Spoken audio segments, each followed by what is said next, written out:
Hello दोस्तों, आज हम आपको शबरी माता की कथा सुनाते हैं। बात भगवान राम के जन्म से पहले की है, जब भील आदिवासी कबीले के मुखिया अज के घर एक बेटी का जन्म हुआ। उसका नाम शमणा और दूसरा नाम शबरी रखा गया। शबरी की माँ इंदुमती उसे खूब प्यार करती थी। बचपन से ही शबरी पशु पक्षियों की भाषा समझकर उनसे बातें करती और जब शबरी की माँ उसे देखती तो कुछ समझ नहीं पाती थी। कुछ समय के बाद एक पंडित ने शबरी के परिवार को बताया कि वो आगे चलकर सन्यासी बन सकती है। इस बात का पता चलते ही शबरी के पिता ने उसका रिश्ता तय कर दिया। जैसे ही शादी का दिन नजदीक आया, शबरी के घर वालों ने खूब सारी बकरियां और अन्य जानवर घर के पास लाकर बांध दिए। एक दिन शबरी की माँ जब उसके बाल बना रही थी तो उसने माँ से पूछा, इतने सारे जानवर हमारे घर क्यों लाए गए हैं? माँ ने जवाब दिया, बेटी तुम्हारा विवाह होने वाला है, इसीलिए हम लोगों ने इनका इंतजाम बलि के लिए किया है। तुम्हारी शादी के दिन ही बलि प्रथा होगी और फिर इनसे स्वादिष्ट भोजन बनाकर सबको परोसा जाएगा। यह सब सुनकर शबरी दुखी हो गई। काफी देर तक शबरी ने उन जानवरों को आजाद करने के बारे में सोचा। सोचते सोचते शबरी के मन में हुआ कि अगर ये जानवर यहाँ नहीं होंगे तो इनकी बलि रुक सकती है। ऐसा नहीं हुआ तो मेरे घर से कहीं चले जाने पर यह बलि रुकेगी। जब मैं ही नहीं रहूंगी तब न विवाह होगा और न ही बलि प्रथा। इससे मासूम जानवर बच जाएंगे। इसी सोच के साथ जानवरों को रखी जगह पर शबरी पहुंची। उसने सोचा कि उन्हें खोल देती हूँ, लेकिन वो ऐसा नहीं कर पाई। उसके बाद शबरी जंगल की तरफ भागने लगी। भागते भागते शबरी ऋषि मुख पर्वत पर पहुंच गई। वहां करीब 10,000 ऋषि रहा करते थे। शबरी को लगा कि वो भी इसी जंगल में किसी तरह ऋषि मुनियों की सेवा करके अपना जीवन जी लेगी। वो चुपचाप उसी जंगल में एक हिस्से में किसी तरह से रहने लगी। शबरी रोजाना ऋषि मुनियों की झोपड़ी के आगे झाड़ू लगाती और हवन के लिए लकड़ियां भी लाकर रख देती। ऋषि मुनियों को समझ नहीं आ रहा था कि जंगल में उनके काम अपने आप कैसे हो रहे हैं। एक दिन शबरी को किसी ऋषि ने देख लिया। उसे देखते ही उसका परिचय पूछा। जैसे ही शबरी ने बताया कि वो भील आदिवासी परिवार से संबंध रखती है, तो उसे ऋषियों ने खूब डांट लगाई। शबरी को इस बात का बिल्कुल भी पता नहीं था कि वो छोटी जाति की है और उसे ऋषियों द्वारा जाति की वजह से अपमान सहन करना पड़ेगा।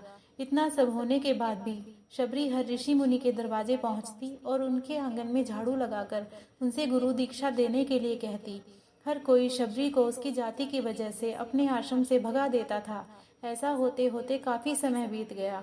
उसके बाद शबरी मतंग ऋषि की कुटिया में पहुंची। वहां पहुंचकर मतंग ऋषि को शबरी ने बताया कि वो उनसे गुरु दीक्षा लेना चाहती है। उन्होंने खुशी खुशी उसे अपने गुरुकुल में रहने दिया और भगवान से जुड़ा ज्ञान देते रहे। शबरी ने भी अपने गुरु मतंग ऋषि की सेवा करने में कोई कसर नहीं छोड़ी। वे गुरुकुल के भी सारे काम करती थी। शबरी से खुश होकर मतंग ऋषि ने उसे बेटी मान लिया था। समय के साथ मतंग ऋषि का शरीर बूढ़ा हो गया। उन्होंने एक दिन शबरी को अपने पास बुलाया और कहा, बेटी, मैं अपनी देह त्याग करना चाह रहा हूँ। बहुत साल हो गए हैं इस शरीर में रहते रहते। शबरी ने दुखी मन से कहा, आपके ही सहारे मैं इस जंगल में रह पाई हूँ। आप ही चले जाएंगे तो मैं जीकर क्या करूँगी? आप अपने संग मुझे भी ले जाइए, मैं भी देह त्याग दूंगी। मतंग ऋषि ने जवाब दिया, बेटी, तुम्हें चिंता करने की कोई जरूरत नहीं है। राम तुम्हारी चिंता करेंगे और ध्यान भी रखेंगे। शबरी ने राम का नाम सुनते ही पूछा, वो कौन है और उन्हें मैं किस तरह से ढूंढूंगी? मतंग ऋषि ने बताया, राम कोई और नहीं, भगवान है। वो तुम्हारे अच्छे कर्मों का फल देंगे।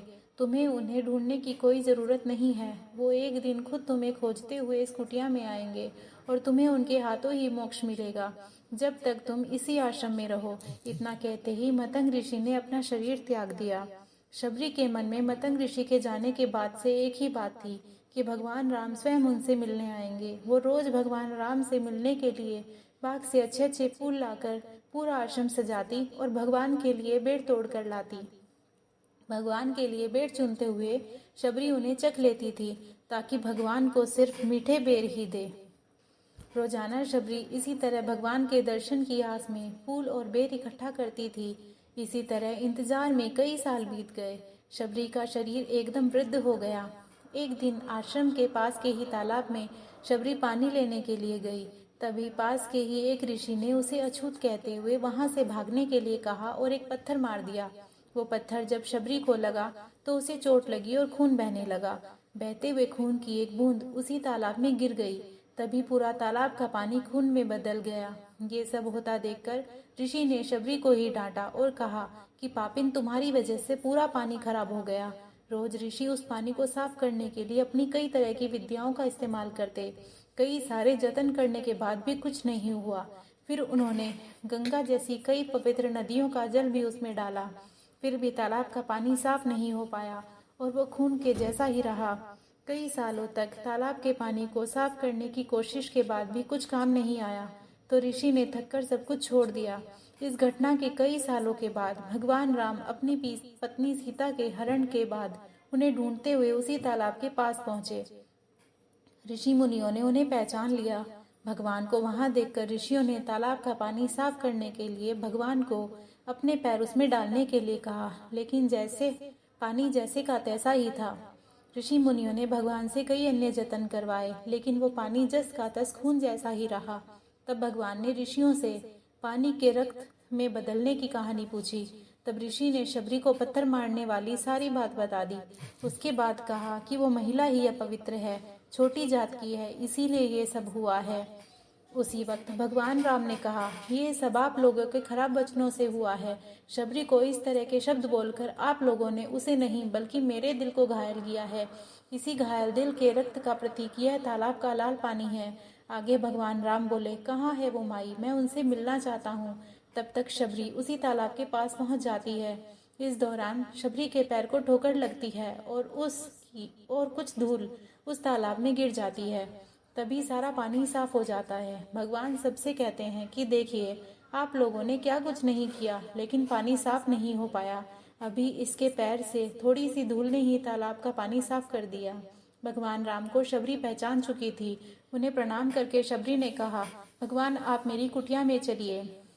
भगवान भी खुशी खुशी शबरी के साथ चल पड़े। फूलों से शबरी ने भगवान राम का स्वागत किया। वो सीधे बेर तोड़ने के लिए भाग गई और चक चक कर उनके लिए बेर लेकर आई। उन्होंने बड़े ही प्यार से भगवान राम और उनके भाई लक्ष्मण को बेर दिए। भगवान राम ने भी उतने ही प्यार से उन बेर को खाना शुरू किया। तभी बेर देखकर मुंह बनाते हुए लक्ष्मण ने कहा, भैया ये बेर झूठे हैं, इन्हें आप कैसे खा सकते हैं। भगवान ने जवाब दिया, लक्ष्मण ये झूठे नहीं बल्कि बहुत मीठे हैं। शबरी माई हम सबके लिए ये बहुत प्यार से तोड़कर लाई है। इतना कहकर भगवान राम प्यार से उन बेर को खाने लगे। भगवान ने जाते हुए शबरी माई से कहा, आप मुझसे जो चाहे वो मांग सकती हैं। शबरी ने कहा, मतंग ऋषि के कहने पर मैं आज तक सिर्फ आपके दर्शन के लिए जी रही थी। अब आप मुझे मोक्ष प्रदान कीजिए, मैं अपना शरीर आपके सामने ही त्यागूंगी। उस वक्त शबरी ने अपना शरीर त्याग दिया। भगवान राम ने अपने हाथों से उसका अंतिम संस्कार किया और सीता माता की खोज में आगे बढ़ गए। इसी तरह से ऋषि मतंग की बात सच हुई और शबरी को भगवान राम के दर्शन भी हुए। तभी से भगवान राम को शबरी के राम के नाम से जाना जाने लगा।